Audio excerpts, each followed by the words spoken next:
Ce matin-là, l'océan Arctique semble encore plus bleu que les autres jours.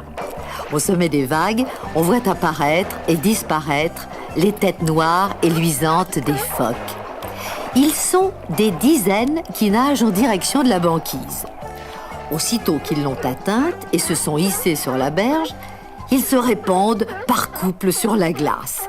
Les mâles, qu'on reconnaît aisément à leur taille et à leur pelage, précèdent les femelles pour leur préparer le chemin. Et oui, on est à la période où les mamans phoques vont mettre au monde leur bébé. Un grand phoque, qui semble plus audacieux et plus fort que les autres, trace dans la glace de la banquise une large tranchée autour de sa compagne, comme pour la mettre à l'abri. Oh, pauvre maman phoque, hein, elle semble souffrir, elle fait de gros efforts, tout son corps ondule sur la glace. Et soudain, apparaît auprès d'elle une petite boule de fourrure blanche qui s'agite faiblement. Mais oui, le bébé phoque vient de naître. Très vite, il se blottit contre le ventre de sa maman et cherche sa première tétée. Papa phoque, très fier, décide aussitôt d'apporter un peu de réconfort à sa compagne. Il sait qu'un gros poisson lui ferait sans doute plaisir et sans plus attendre, il plonge dans l'océan. Maman phoque l'observe, attendrie. Soudain, elle aperçoit l'aileron menaçant d'un orque qui fend la vague à toute allure. L'orque, c'est l'ennemi juré des phoques. Il est vorace et cruel et celui-ci est énorme.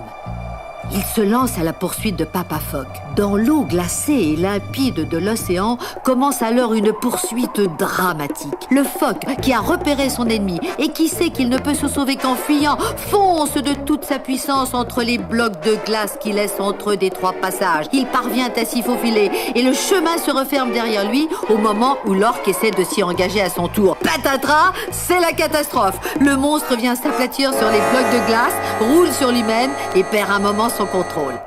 Alors, Papa phoque en profite. Il surgit dans l'écume de la vague, un beau poisson entre les dents, regagne la banquise et offre sa belle prise à sa compagne. Bébé phoque, qui assiste à la scène et n'a rien compris à tout cela, semble pourtant déjà très fier de son papa.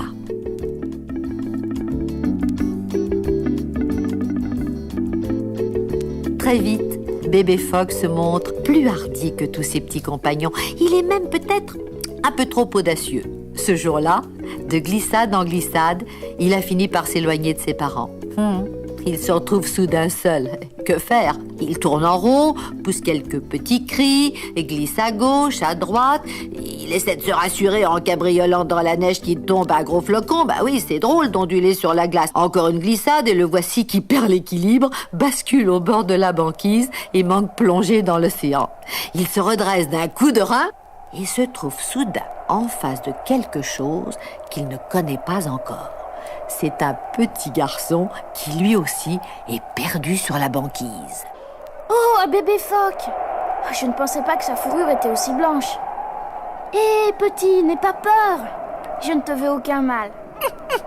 On dirait que tu as froid et que tu es enrhumé. Oh, c'est drôle pour un bébé phoque. Veux-tu ma veste pour avoir plus chaud? Tu t'es perdu, hein? Je vais m'occuper de toi. Mon nom est Tommy. Et toi? Oh, que je suis bête. T'as pas de nom? Moi, je vais t'en donner un. Que dirais-tu de... Sniff, sniff? Oh non, ça n'a pas l'air de te plaire. Allons, reviens. Non, je voulais pas me moquer de toi. Voyons, tu es un bébé phoque. Et si je t'appelais Bibi phoque? Parfait, va pour Bibi phoque. Oh, ce que t'es mignon. Vraiment, je veux plus te perdre. Regarde, c'est un collier que j'ai eu quand j'étais petit. Je le porte toujours. Dans le petit médaillon, il y a ma photo. Je te le donne. Là, laisse-moi te le placer autour du cou. Maintenant, tout le monde saura que tu es mon ami. À cet instant, et alors que Tommy s'agenouille devant Bibi phoque, une raquette à neige lancée de tout près vient le frapper en plein dos. Surpris, Tommy se retourne pour se trouver face à face avec une petite fille esquimau qui a l'air très en colère. Bonjour. C'est toi qui as lancé cette raquette? Mais pourquoi? Si tu crois que je veux du mal à Bibi Phoque, tu te trompes. Non, je cherche simplement à le ramener à ses parents. Mon nom est Tommy. Et toi, comment tu t'appelles? Mon nom est Emma. Je sais que tu es venue dans ce bateau amarré de l'autre côté de la banquise. Oui. Oui, c'est le bateau de mon oncle Smokey. Il y a aussi à bord 2 amis à lui, Carbone et Sulfurique. Mon père dit que ce sont des chasseurs de bébés phoques. Ils viennent ici pour les massacrer et prendre leur jolie fourrure blanche. Des chasseurs de bébés phoques? Ils me disaient qu'ils étaient là pour étudier les habitudes des animaux de la banquise. Ah, mais je comprends maintenant pourquoi ils arrêtent de parler dès que j'arrive. Ils ont toujours l'air de comploter. Pendant la conversation des 2 enfants, Bibi Phoque, qui n'a cessé de faire des mines et de se frotter le dos sur la glace, s'approche de Tommy et s'appuie affectueusement contre sa jambe. Je vois que tu dis la vérité. Ce bébé phoque a l'air de t'adorer. Comment as-tu dit que tu l'appelais? Bibi Phoque. Et regarde, je lui ai mis mon collier autour du cou, avec ma photo. Hein, Bibi, t'es content? Pendant ce temps, Smokey, l'oncle de Tommy, a débarqué de sa chaloupe avec ses 2 compagnons, Carbone et Sulfurique. Vraiment, leur mine renfrognée n'inspire pas confiance, d'autant plus qu'ils ont tous 3 l'air décidés des gens méchants. Au bout de leur bras droit pend une longue et solide matraque. Ils partent à la recherche des bébés phoques qu'ils vont assommer sans pitié. Tommy les voit arriver de loin. Cette fois, il ne doute plus du tout de ce que lui a dit Emma. Emma, prends Bibi Phoque près de toi. Et restez tous les 2 derrière moi. Alors, fiston, tu as fait une belle promenade? Je vois que tu as découvert des amis. Viens par ici, petit phoque, que je caresse ta belle fourrure. N'approchez pas mon oncle. Vous m'avez menti. Vous êtes un méchant chasseur de bébés phoques. Vous massacrez les bébés avec cette horrible matraque. Carbone, Sulfurique, occupez-vous de ces 2 garnements. Et moi, je vais m'expliquer avec ce bébé phoque. Allons, petit, viens un peu par ici.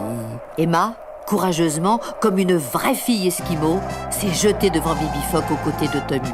Tous 2 s'accrochent au gros Smokey qui menace le petit phoque de sa matraque. Smokey est sur le point de se débarrasser d'eux quand Bibi Phoque, qui a senti le danger, fait une longue glissade derrière un monticule enneigé. Carbone et Sulfurique, la matraque à la main, s'apprêtent à le poursuivre, mais ils sont cloués sur place par une pluie de javelots qui se plantent autour d'eux. C'est mon père, Tommy, avec ses amis. La silhouette trapue de l'Esquimau se détache sur la neige. Regagnez votre bateau, méchants hommes.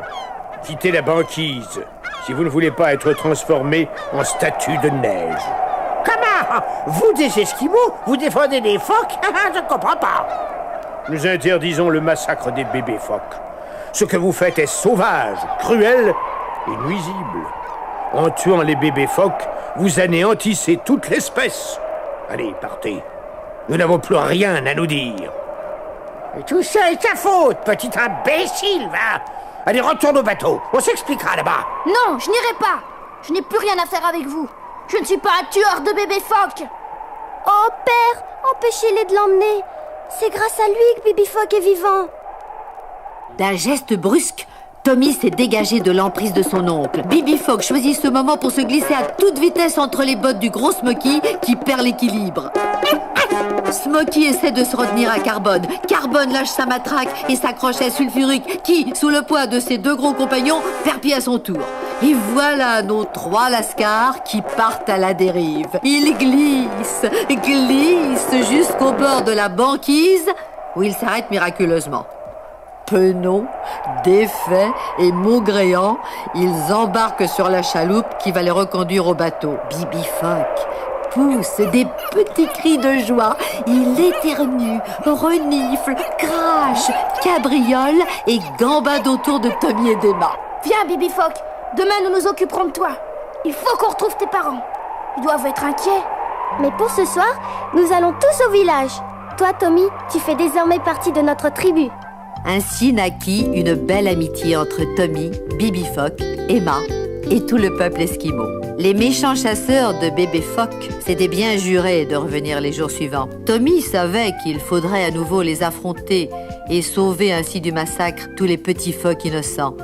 Mais il savait aussi qu'il pourrait compter sur l'aide de son amie Emma et de toute la tribu Esquimau.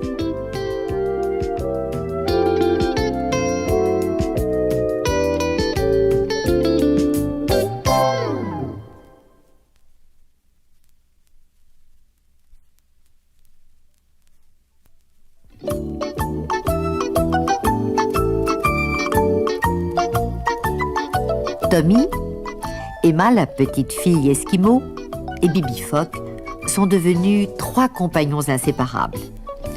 À bord de leur motoneige, ils parcourent chaque jour l'immense banquise.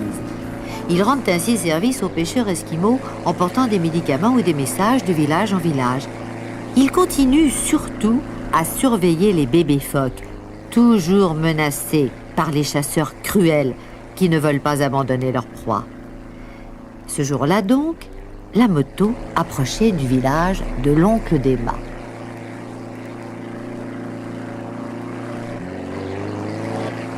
Nous y sommes. Du calme, Bibi Phoque. On ne saute pas en marche, même quand on est un phoque. C'est bizarre, le village semble abandonné. Mon oncle, c'est Emma. On croirait que tout le monde est parti en même temps. Il ne se trompait pas. Le village était vide de tous ses habitants. Bibi Phoque, parti en reconnaissance, revint bientôt vers eux en poussant des petits cris significatifs. Il veut nous conduire quelque part. Suivons-le. Tu as trouvé quelque chose, Bibi Phoque? Là, sur le bloc de glace, on a gravé quelques mots en hâte. Nous sommes enlevés. Agnac, c'est ma petite cousine. À bord de leur motoneige, nos 2 amis, accompagnés de Bibi Phoque, suivent les traces sur la neige. Ils sont ainsi conduits jusqu'au bord de la mer. Bibi Phoque plonge immédiatement dans l'océan pour humer l'odeur d'huile et de mazout laissée dans l'eau par le moteur du bateau qui a dû enlever les pêcheurs. Il remonte bientôt à la surface. Alors, Bibi Phoque, as-tu trouvé quelque chose? Non? Tu me fais signe que non? Les traces s'arrêtent là. Ils sont donc bien partis par l'océan. Ils ne se sont quand même pas envolés. Envolés? Oui, tu es géniale, Emma. Ils ont été embarqués dans l'hydravion des chasseurs de phoques. Mais comment les repérer? Quoi? Qu'est-ce que tu dis, Bibi Phoque? Bibi Phoque ondule sur la glace, fait 2 ou 3 cabrioles, comme pour s'élever dans les airs, et arrive à faire comprendre à Tommy qu'il doit le suivre. Il a une idée. Et quelle idée, mes amis! Bibi Phoque conduit ses compagnons jusqu'à la cabine météo bâtie au bord de la banquise. Les ballons sondes! J'y avais pas pensé. Bibi Phoque, t'es un grand chef. Pendant qu'Emma gonfle les ballons sondes à l'hélium, Tommy se met à bricoler une nacelle avec une vieille caisse abandonnée. Et Bibi Phoque, auprès d'eux, déroule un long filin. Bientôt, l'engin est prêt. Une grosse grappe de ballons sondes tire sur les cordes de la caisse amarrée au sol. Allez, grimpez là-dedans. Je vais lâcher la mare. Ça y est, on est parti. C'est merveilleux, hurrah! Oh mon Bibi Phoque, je t'adore. Les ballons s'élèvent dans le ciel clair et glacé. Au-dessous d'eux, le spectacle est somptueux. Peu à peu, ils prennent de l'altitude et dominent tout le paysage qui s'étend sous leurs yeux. Ils constatent que les villages avoisinants sont aussi déserts. Les chasseurs de phoques ont multiplié leurs exploits. Mais où ont-ils conduit tous ces pêcheurs esquimaux? Mon oncle Smokey m'avait dit un jour qu'ils avaient construit une plateforme en pleine mer. Ah, je devine maintenant à quoi elle devait servir. C'est le lieu où ils dépècent tous les bébés phoques qu'ils tuent sur la banquise. C'est Tampon qui l'a commandé. Ah, je suis sûre que c'est là qu'ils doivent être. Il faut la repérer. Poussée par la brise océane, la nacelle vogue à son gré sans pouvoir être dirigée. Et bientôt, des nuages gris apparaissent. Le vent se lève plus fort. La nacelle, mal amarrée, est ballottée dans tous les sens. Emma, qui a mal au cœur, se penche et manque d'être projetée par-dessus bord. Tommy la retient de justesse. Bibi Phoque, guidé par son surinstinct, s'est blotti tout au fond de la caisse. Les deux enfants l'imitent et l'engin retrouve son équilibre. Oh, merci, Bibi Phoque. Tu nous montres toujours le bon chemin. Mais je vais quand même jeter un coup d'œil en bas. Hé, ça y est, j'avais raison. On est au-dessus de la plateforme. L'hydravion est amarré au bord. Oh, Tommy, regarde. Les ballons sont tout plissés. On dirait qu'ils se dégonflent. C'est la bourrasque. Et puis tant mieux. Comme ça, on va descendre.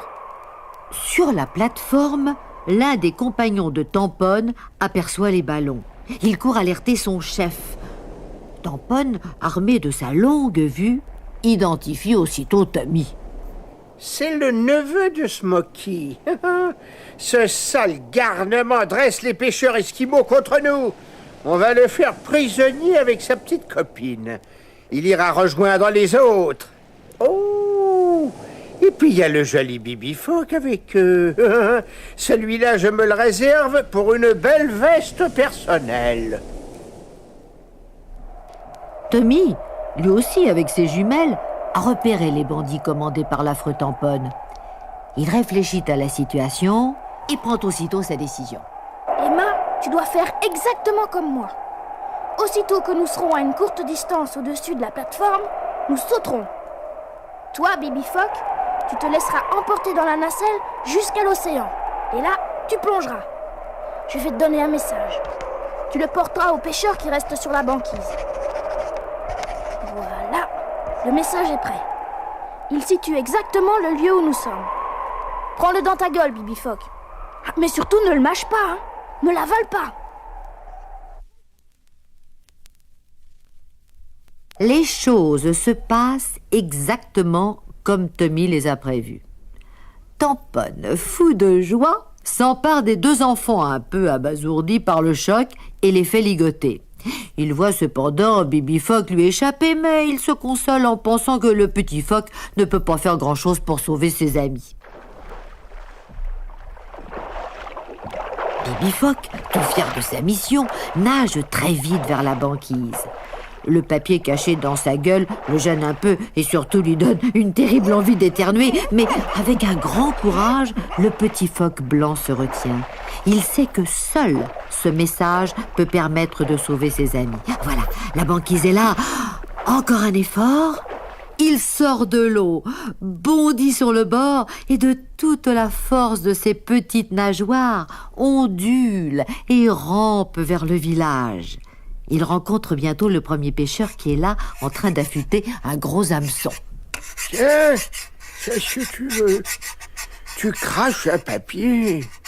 Oh, je vois ta médaille. Tu es Bibi Phoque. Ouais, chef! Bibi Phoque apporte un message. Tenez, lisez. Et calme-toi.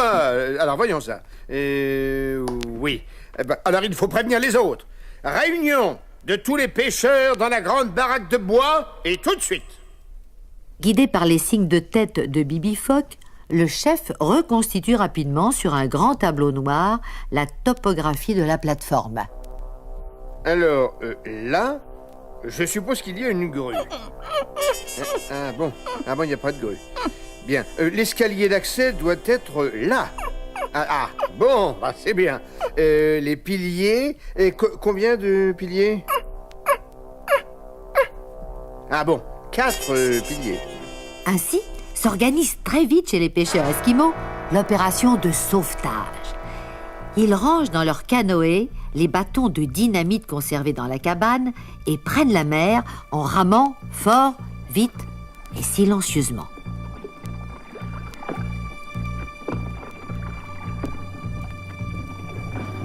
Guidés par Bibi Phoque, qui fend les vagues devant eux, ils atteignent bientôt la plateforme sans être aperçus des bandits. Le chef esquimau place les charges de dynamite autour des piliers. Puis, Dans le plus grand silence, ils grimment à bord et neutralisent un par un les gardes de la plateforme. Bientôt, tous les pêcheurs prisonniers sont libérés et regagnent les canoës. Merci, Bibi Phoque, tu nous as sauvés.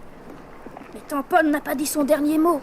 Il s'est réfugié dans la tourelle et nous menace de son fusil. Oh, lui ne fera rien. Mais je vais le prévenir que la plateforme est minée avec de la dynamite. As-tu entendu, Tampon? Sauve-toi, tout va sauter. Prends l'hydravion avec tes bandits et disparais. Nous ne voulons plus te voir.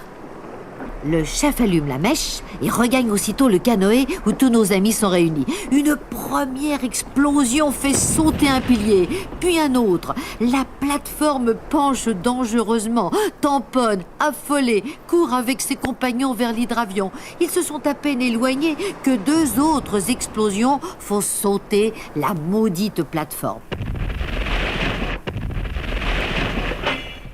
Dans les remous, Bibi Phoque plonge, remonte, replonge pour marquer sa joie. Il sait que ce lieu où tant de petits phoques ont été dépecés est définitivement détruit.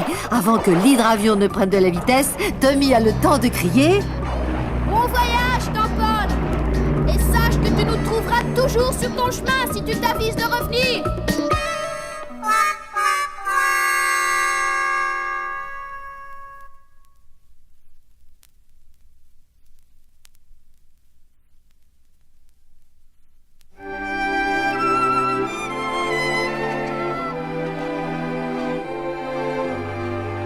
On était au printemps. Le ciel, ce matin-là, se reflétait dans la banquise qui semblait un grand miroir bleu. Bientôt les glaces seront fondues. Toi, Tommy, tu pourras partir vers ton pays. Ton pays, c'est l'Europe? Oui, l'Europe est un continent dont mon pays fait partie. Tiens, regarde dans ce grand livre. Il y a plein de cartes. On appelle cela un atlas. Oh, que c'est beau! On voit des taches de toutes les couleurs. Bleu, rose, vert, marron. Elles ont toutes des formes bizarres. Regarde, Bibi. Ça, c'est l'Angleterre, l'Écosse, l'Irlande, tout entouré par la mer. Et ça, c'est la France avec ses montagnes, ses jolis fleuves, ses larges prairies et ses champs de blé.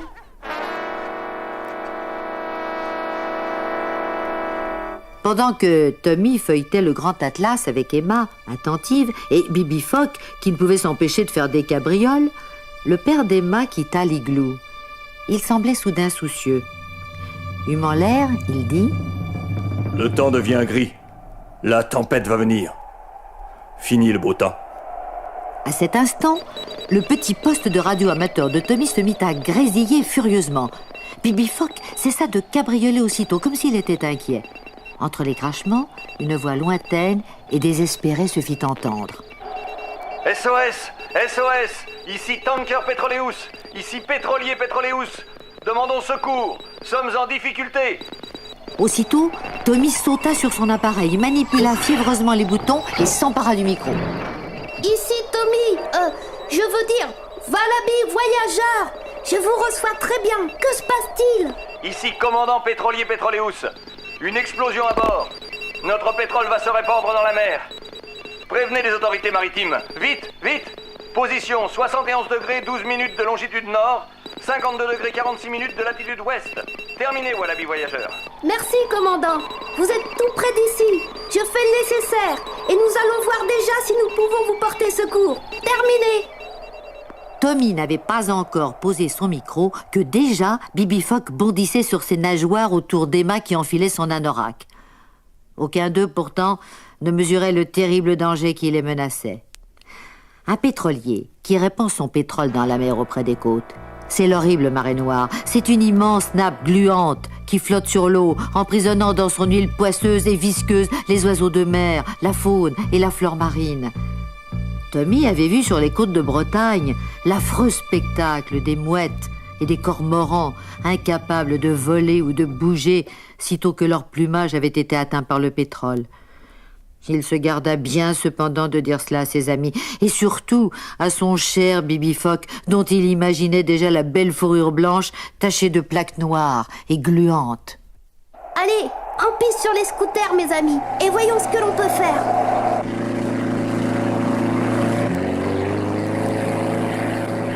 avait raison. Le temps se gâte. Oh, Bibi Fogg, arrête de gigoter en essayant d'attraper les flocons. Tu vas nous faire déraper. Si la tempête se lève en mer, c'est dangereux pour le pétrolier. Il risque de se briser.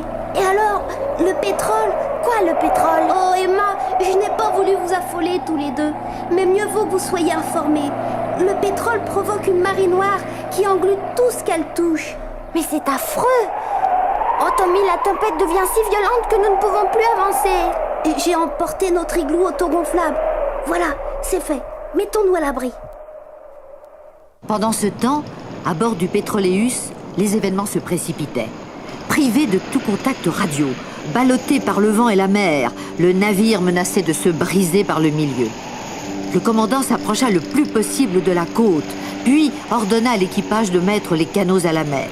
Quand il quitta son bateau, le dernier, comme le veut l'usage, un craquement énorme domina un instant le bruit des vagues. Le navire venait de se couper en deux. Dans l'igloo gonflable, Tommy essayait en vain de rentrer en contact radio avec le commandant. Ils ne répondent plus. Et dans cette tempête, nous ne pouvons rien faire. Quoi? Que dis-tu, Bibi Fogg? Tu veux y aller? Oh, c'est vrai. Toi seul peux encore avancer sur la glace. Laissons-le aller en éclaireur, Tommy. Il est le seul à pouvoir nous renseigner. Sois prudent, Bibi Fogg. Et souviens-toi de ce que je t'ai dit à propos de la marée noire. Allez, va.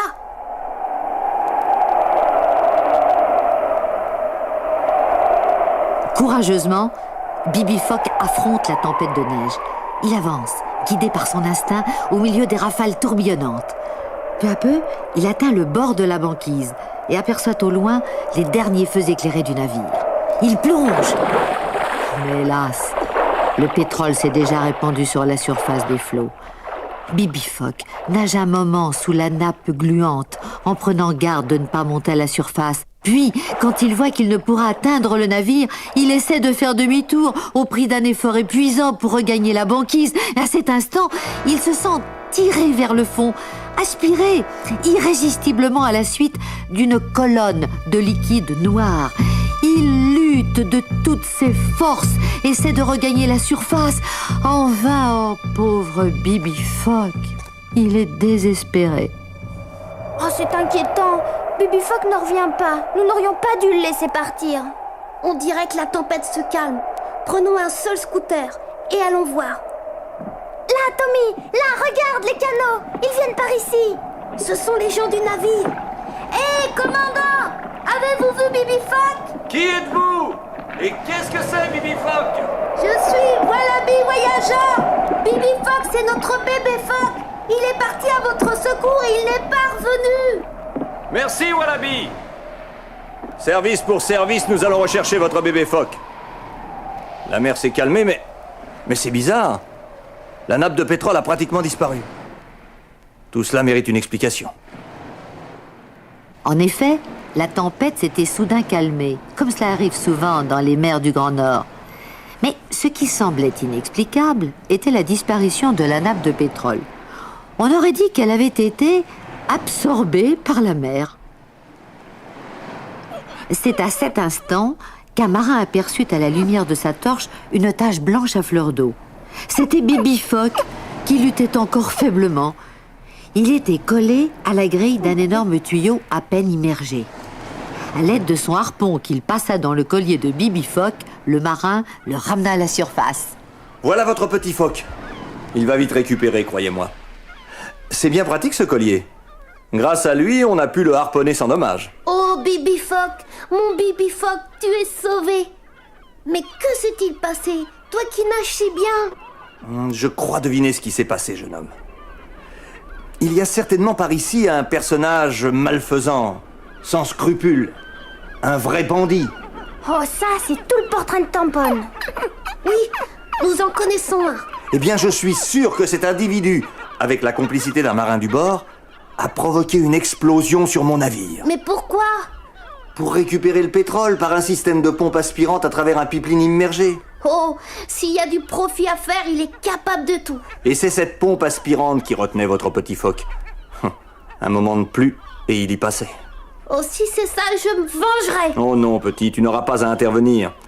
Demain, Avec l'aide de la police maritime, nous explorerons la banquise et, crois-moi, si nous trouvons ce criminel, il fera connaissance avec les prisons du Grand Nord et pour longtemps.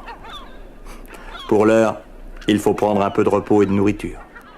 Venez tous au village, mon père en est le chef. Il se fera une grande joie de vous recevoir. Mais oui, Bibi Phoque, toi aussi tu es de la fête. Tu as même droit à un gros poisson tout frais. En route, les amis! C'est mon ami, Bibi. Quel beau Bibi Phoque, il est super gentil. Comme un bébé phoque quand j'ai besoin de lui. J'appelle Bibi Phoque, c'est son bip bip, fait bop. Il fonce droit dans la vie. Bip bip bip bip bip bip bip bip phoque. Dans l'Antarctique, t'es le roi des phoques. Bip bip bip bip bip bip bip bip phoque. Ton amitié dure comme le roc. Il est super branché, pour lui rien d'impossible. C'est un vrai passionné qui veut l'inaccessible dans l'univers glacé. Pays des Esquimaux, grâce à notre amitié, son cœur est bien au chaud. Bip bip bip bip bip bip bip bip phoque. Dans l'Antarctique, t'es le roi des phoques. Bip bip bip bip bip bip bip bip phoque.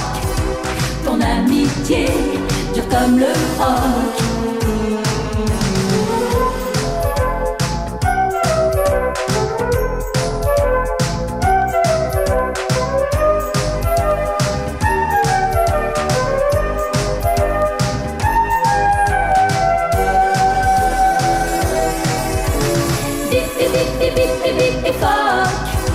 Dans l'Antarctique, t'es le roi des phoques. Bip bip bip bip bip bip bip bip phoque.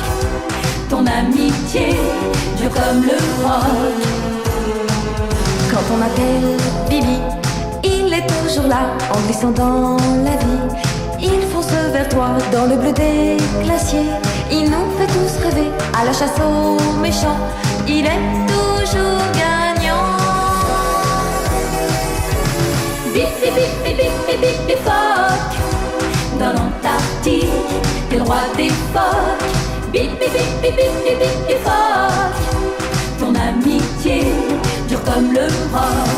Bip bip bip bip bip bip bip bip phoque. Dans l'Antarctique, t'es le roi des phoques. Bip bip bip bip bip bip bip